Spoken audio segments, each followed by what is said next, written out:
నమస్తే, నేను ప్రియాంకారావు.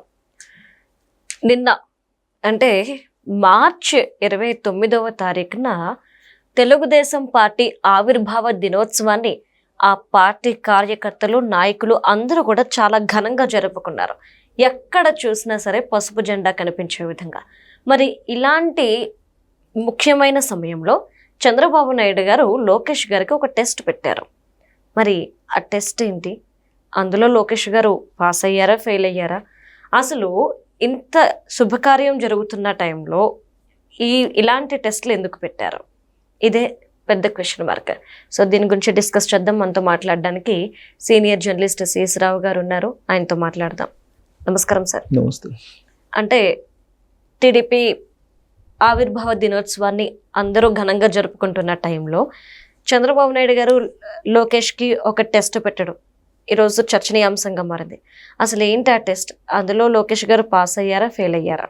అంటే ఆవిర్భావ దినోత్సవ వేదిక మీదనే చంద్రబాబు నాయుడు గారు ఆ టాస్క్ ఇచ్చారు. చంద్రబాబు నాయుడు గారు ఎవరికి? లోకేష్ గారికి. ఏంటి ఆ టాస్క్ అని అంటే చంద్రబాబు నాయుడు గారు చాలా క్లియర్గా చెప్పారు. కష్టపడినటువంటి వాళ్ళని గుర్తించాల్సిన బాధ్యత లోకేష్కి అప్పచెప్తున్నానని చెప్పేసి ఆయనే అక్కడ అనౌన్స్ చేశారు.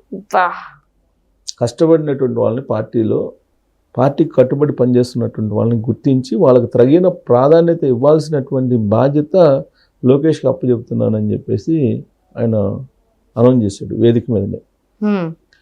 44వ ఆవిర్భావ దినోత్సవం జనరల్గా ఏంటంటే ఫ్యామిలీ లాగా పండగ ఆవిర్భావ దినోత్సవం జరుపుకుంటారు తెలుగుదేశం పార్టీ వాళ్ళు మొదటి నుంచి కూడా. సో ఆవిర్భావ దినోత్సవం అలాగే మహానాడు కూడా అలానే జరుపుకుంటారు. సో ఆవిర్భావ దినోత్సవం సందర్భంగా అలా స్పీచ్ని వింటే కనుక లోకేష్ గారి స్పీచ్ని గతానికి కొంచెం భిన్నంగా కనిపిస్తూ ఉంటుంది మనకి. ఎందుకంటే అసలు తెలుగుదేశం పార్టీ స్ఫూర్తి ఏంటి, తెలుగుదేశం పార్టీ ఏ మూల సిద్ధాంతాలతో ఉంది, ఇవన్నీ కూడా కార్యకర్తలకు తెలియజేసేటువంటి ప్రయత్నం చేశారు ఆయన. చేస్తూ ఎన్టీ రామారావు గారు ఆత్మ గౌరవాన్ని, తెలుగు వారి ఆత్మగౌరవాన్ని ఎలా పెంచారు, చంద్రబాబు నాయుడు గారు ఆత్మ విశ్వాసాన్ని ఎలా పెంచారు అనేదాన్ని ఆయన తీసుకొచ్చారు. అలాగే పెన్షన్లు, వృద్ధా పెన్షన్లు ఇచ్చిన, వితంతు పెన్షన్లు ఇచ్చిన, ఇవన్నీ పెన్షన్లు ఇచ్చేది మొత్తం తెలుగుదేశం పార్టీ సంక్షేమ పథకాలు తీసుకొచ్చింది.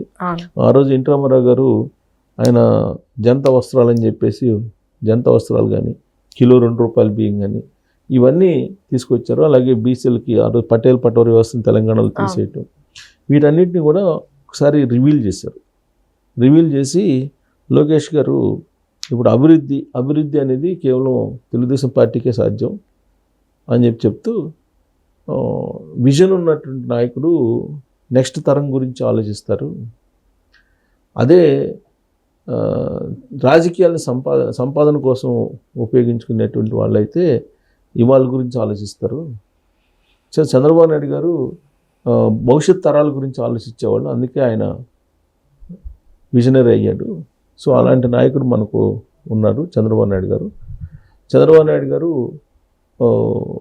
అందరూ సహకరించాలి చంద్రబాబు గారికి అని చెప్పారు. At the same time Chandrababu Naidu గారు ఏమన్నారంటే, గతంలో ఎప్పుడు ఏ ప్రభుత్వాలు చేయని విధంగా ట్రూ డౌన్ ఛార్జెస్ని మనం గిఫ్ట్గా ఇచ్చాము ఆంధ్రప్రదేశ్ ప్రజలకి. ఎంత సుమారుగా దాదాపుగా గతంలో కానీ ఇప్పుడు కానీ దాదాపు 10,000 కోట్ల పైన ఇచ్చారు. అంటే ఎవరైనా ఛార్జీలు పెంచుతారు, కానీ విద్యుత్ ఛార్జీలను చంద్రబాబు నాయుడు గారు తగ్గించారు. పడాల్సినటువంటి భారాన్ని ప్రజల మీద దాన్ని గవర్నమెంటే భరాయించింది. ఎందుకనంటే విద్యుత్కు సంబంధించినటువంటి రెగ్యులేటరీ బోర్డు ఉంటుంది. ఆ రెగ్యులేటరీ బోర్డు వీళ్ళకి ఇస్తారు. ఎవరికి? ఈ సదరన్ డిస్ట్రిబ్యూషను, అలాగే ఇవి ఉంటాయి కదా డిస్కామ్లకి ఇస్తారు. ఆ డిస్కామ్లు ఏం చేస్తాయంటే, మా మీద ఎంత భారం ఉందని చెప్పగానే గవర్నమెంట్కి సబ్మిట్ చేయగానే అది ప్రజల నుంచి వసూలు చేయడానికి ట్రూ అప్ ఛార్జీలు అని చెప్పి జగన్మోహన్ రెడ్డి గారు అధికారంలో ఉన్నప్పుడు దాదాపు 3-4 సార్లు పెంచారు. సర్ఛార్జీలన్నీ, ట్రూ అప్ ఛార్జీలన్నీ రకరకాలుగా బాదుడు అని చెప్పి కార్యక్రమాలు కూడా ఇప్పుడు తెలుగుదేశం వాళ్ళు పెట్టారు. అయితే ఇప్పుడు చంద్రబాబు గారు వచ్చిన తర్వాత ఇప్పుడు తగ్గించారు. అన్నిటికీ వాణిజ్య కనెక్షన్స్కి కూడా తగ్గించారు. ట్రూ అప్ ఛార్జీలు, ట్రూ డౌన్ ఛార్జీలు చేశారు. ట్రూ అప్ అని కాస్త ట్రూ డౌన్ చేశారు. సో దీన్ని ఇలాంటి వాటిని మీరు ప్రజల మధ్యకి తీసుకెళ్లాల్సిన బాధ్యత తెలుగుదేశం పార్టీ కార్యకర్తలుగా మీ మీద ఉంటుంది. మీరు తెలుగుదేశం పార్టీ ఏం చేస్తుందని చెప్పి మీరు చెప్పండి ప్రజల మధ్యకు వెళ్ళి అని చెప్పి చంద్రబాబు నాయుడు గారు దిశానిర్దేశం చేస్తే లోకేష్ గారు ఏమంటున్నారంటే తల ఎత్తుకునేలా తెలుగుదేశం పార్టీ కార్యకర్త సమాజంలో తల ఎత్తుకునేలా పరిపాలన జరుగుతుంది, దీన్ని మీరు ప్రజల మధ్యకి తీసుకెళ్ళండి అని చెప్పి చెప్తూ ఆ మొత్తం హైలైట్ ఏంటంటే బాగా పనిచేసినటువంటి వాళ్ళని తెలుగుదేశం పార్టీ కష్టాల్లో ఉన్నప్పుడు నిలబడినటువంటి వాళ్ళని 11 మందిని ఎంపిక చేశారు. ఈ 11 మందిని చంద్రబాబు నాయుడు గారితో కూర్చునేటువంటి వేదిక మీద కూర్చునే వెసులుబాటు ఇచ్చారు. అది ఓ పెద్ద హైలైట్.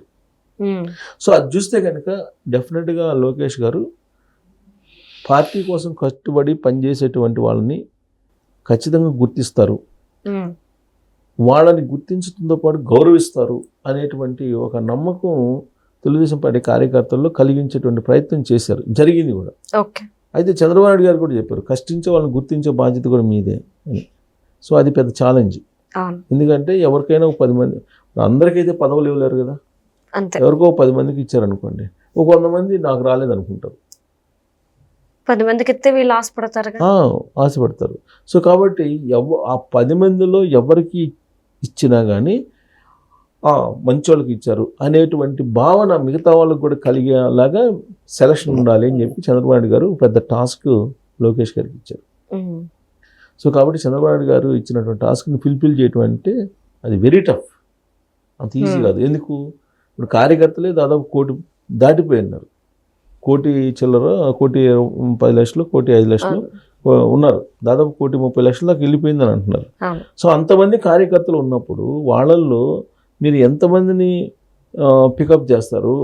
ఆ పికప్ చేసినటువంటి వాళ్ళకి పదవులు ఇస్తే మిగతా వాళ్ళు మొత్తం శభాష్ అనాలి, అదంత ఈజీ కాదు కదా. ఓ పెద్ద టాస్క్ లోకేష్ గారికి ఇచ్చారు.